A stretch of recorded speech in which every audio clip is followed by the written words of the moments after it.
विद्यार्थीलाई हिँड्न त झनै गाह्रो भयो, खेत रोप्ने माटो ल्याएर हैन, यस्तो खाले ढलान गर्दाखेरि त झनै कठिन भयो। एकदमै कठिन भयो सर। यसको एक्ज्याक्टली बजेट चाहिँ सुरुमा 6.5 लाख भन्ने चाहिँ आएको थियो सर। हजुर। पछिल्लो प्लेटमा चाहिँ यो एक्ज्याक्टली कति हो भन्दै गर्दा मैले कसैलाई पनि सोधिनँ। भजनी नगरपालिकाका इन्जिनियर अनिश श्रेष्ठले भन्दै हुनुहुन्थ्यो 4.5 लाखको हो सर भन्नु। 4.5 लाखको बजेट? 4.5 लाखको ढलान यस्तै हो त, यो हेर्दा त त्यस्तो लाग्दैन मलाई। यो विषयमा चाहिँ मलाई चाहिँ अब त्यो ठेकेदारले कसरी पास गर्नुभयो हैन, अब तपाईहरुले यहाँ आएर निरीक्षण गर्नु भएको छ। यो गठन भयो हो। हजुर। र हामी आइसकेपछि हामीले पहिलो बैठक बस्यौं। हजुर।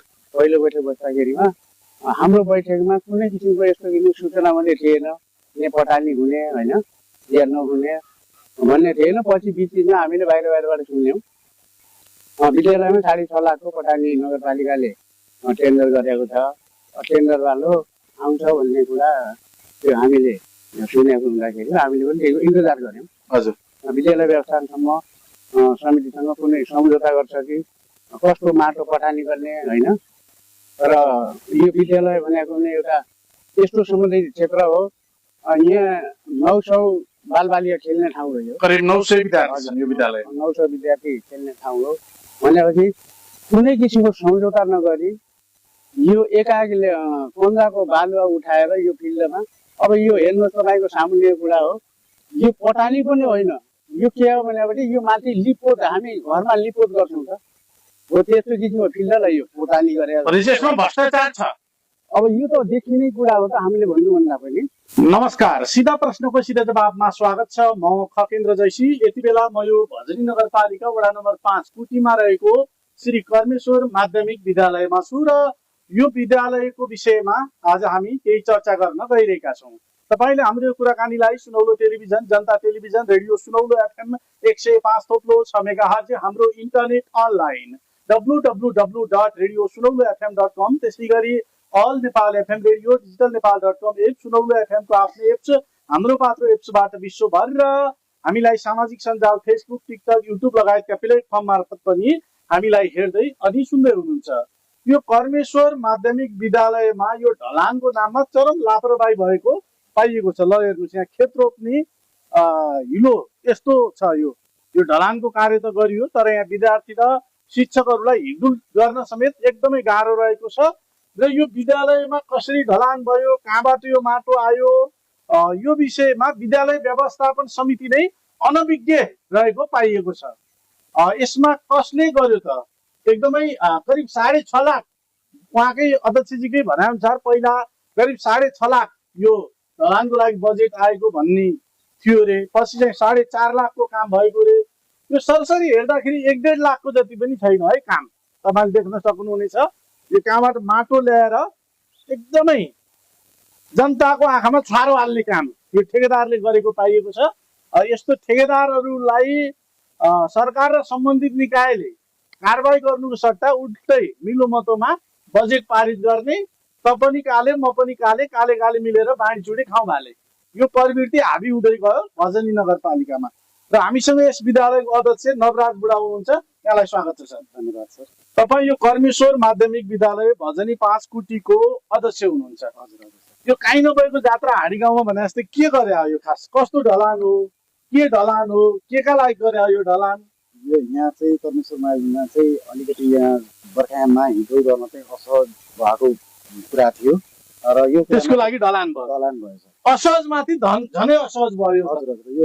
विद्यार्थीलाई हिँड्न त झनै गाह्रो भयो, खेत रोप्ने माटो ल्याएर हैन, यस्तो खाले ढलान गर्दाखेरि त झनै कठिन भयो। एकदमै कठिन भयो सर। बरु त दुबोमा हिँड्न सहज थियो विद्यार्थीलाई। अब हाम्रो आवश्यकता भनेको के हो भने यो स्कुलमा चाहिँ बर्खाको याममा चाहिँ पानीमा चाहिँ हिँड्न असहज भएको कारणले हाम्रो चाहना चाहिँ के हो भने यसमा बलौटे माटो र माटो मिक्स गरेर कम्तीमा पनि जुनसुकै ठेकेदारले गरे पनि गरिदिएको भए अझ राम्रो हुन्थ्यो भन्ने मात्र हो सर।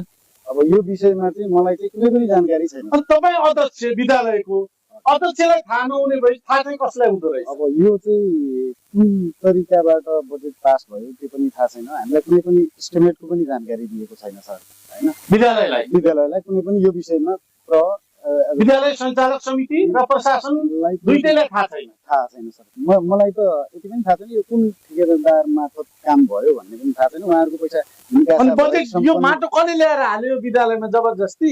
यो जबरजस्ती भन्दा पनि हामीले एक दिन यहाँ माटो पटानी गर्दै गर्दा एउटा ठेकेदारलाई चाहिँ हामीले ठेकेदार भनौँ कि अब ट्र्याक्टर चालकलाई चाहिँ बोलाएको थियौँ। ट्र्याक्टर चालकले त भन्दै हुनुहुन्थ्यो यो नगरपालिकादेखि यो फ्रिज जाने पैसा थियो त्यो यहाँ चाहिँ प्रयोग भएको युटिलाइज भएको स्कुललाई चाहिँ राम्रो हुन्छ भन्ने चाहिँ भन्नुभएको थियो। अनि यो चाहिँ बलौटे माटो तपाईँहरूले उठाएर किन ल्याइदिनु भयो, यो नल्याइदिनु पर्ने, माटो आउनु पर्ने भन्दा गर्दा उहाँहरूले चाहिँ हामीलाई त्यसपछिको एन्सर चाहिँ ठेकेदारलाई नै थाहा होला भने अब ठेकेदार कुन व्यक्ति हुनुहुन्छ र उहाँसँग चाहिँ हाम्रो भेटघाट पनि भएन। बजेट चाहिँ कति रहेछ यसको ठ्याक्कै? बजेट यसको एक्ज्याक्टली बजेट चाहिँ सुरुमा 6.5 लाख भन्ने चाहिँ आएको थियो सर। हजुर। पछिल्लो प्लेटमा चाहिँ यो एक्ज्याक्टली कति हो भन्दै गर्दा मैले कसैलाई पनि सोधिनँ। भजनी नगरपालिकाका इन्जिनियर अनिश श्रेष्ठले भन्दै हुनुहुन्थ्यो 4.5 लाखको हो सर भन्नु। 4.5 लाखको बजेट? 4.5 लाखको ढलान यस्तै हो त यो हेर्दा त त्यस्तो लाग्दैन मलाई। यो विषयमा चाहिँ मलाई चाहिँ अब त्यो ठेकेदारले कसरी पास गर्नुभयो होइन, अब तपाईँहरूले यहाँ आएर निरीक्षण गर्नु भएको छ। अब के हो यहाँ अलिकति बराबर पनि कतिपय ठाउँमा त बराबर पनि छैन, दुवै पनि ढाकिया छैन उतातिर हेर्दाखेरि। त्यो साइडमा त छैन, त्यो ठाउँ अलि उचा भएर छ। अब यस्तो छ अवस्था, यो हिलाम्बे छ होइन, पानी यसरी भरिएको छ, यो ढलानको नाममा झनै विद्यार्थीलाई शास्त्री दिने काम भएको छ। तपाईँ यो विद्यालयको अध्यक्ष हुनुहुन्छ, अन्तिममा के भन्न चाहनुहुन्छ नवराज बुढाजी? अन्तिममा म के भन्न चाहन्छु भने जुनसुकै निकायबाट यो पास भएको उहाँहरूले त्यसको चाहिँ निगरानी चाहिँ हुन आवश्यक थियो। निगरानी भयो भएन त्यो विषयमा पनि हामीलाई चाहिँ यो विषयमा जानकारी नै नभएको हो। वास्तवमा यो निकास हुनुभन्दा पहिला निरीक्षण टोली आएर चाहिँ विकासको नाममा चाहिँ भ्रष्टाचार भएको जस्तो मलाई महसुस भएको छ होइन। यो चाहिँ अब यहाँ स्कुलको जतिसुकै गतिविधिको कुराहरूमा म पनि जोडिने भएको हुनाले यो चाहिँ उहाँहरूले चाहिँ नगरपालिकाको अनुगमन टोली हुन्थे, इन्जिनियर हुन्थे, उहाँहरूले चाहिँ अनुगमन गरेर हामीसँग सहकार्य गरेर गर्नुपर्ने थियो भन्ने चाहिँ भन्नु चाहन्छु। हस्, थ्याङ्क यू सो मच, धन्यवाद। त्यसै गरी यो कर्मेश्वर माध्यमिक विद्यालयका विद्यालय व्यवस्थापन समिति सदस्य पनि हुनुहुन्छ। त्यो ढलानको विषयमा कुराकानी गर्नको लागि यसरी रुखका जडाहरू लगायत यहाँ विशेष गरी यसरी फालिएको छ माटो, एकदमै हिलाम्मे छ स्थिति। यो करिब 4.5 लाखको बजेट भनिएको छ, तर यहाँ काम चाहिँ यस्तो छ। र हामीसँग एकजना, हजुरको नाम परिचय? मेरो करण सिंह बोहरा हो। हजुर। म अहिले विविध सदस्य हो, अहिले विद्यालय व्यवस्थापन समिति सदस्य। पूर्व विविध अध्यक्ष पनि हो। पहिलाको अध्यक्ष, अहिले सदस्य हुनुहुन्छ। अब यो जुन काम भइरहेछ यो विद्यालयमा, यो ढलानको के भन्न चाहनुहुन्छ? यो त एकदमै लापरवाहीपूर्ण देखियो नि। यो के छ भनेपछि यसमा सर हामी लगभग यो कति हाम्रो भयो असारको होइन व्यवस्थापन समिति, यो असारको अन्तिमतिर यो गठन भयो हो। हजुर। र हामी आइसकेपछि हामीले पहिलो बैठक बस्यौँ। हजुर। पहिलो बैठक बस्दाखेरिमा हाम्रो बैठकमा कुनै किसिमको यस्तो सूचना पनि थिएन, पटानी हुने होइन, हेर्न हुने भन्ने थिएन। पछि बिचमा हामीले बाहिरबाट सुन्यौँ विद्यालयमा 6.5 लाखको पटानी नगरपालिकाले टेन्डर गरेको छ, टेन्डर वालो आउँछ भन्ने कुरा त्यो हामीले सुनेको हुँदाखेरि हामीले पनि त्यही इन्तजार गऱ्यौँ। हजुर।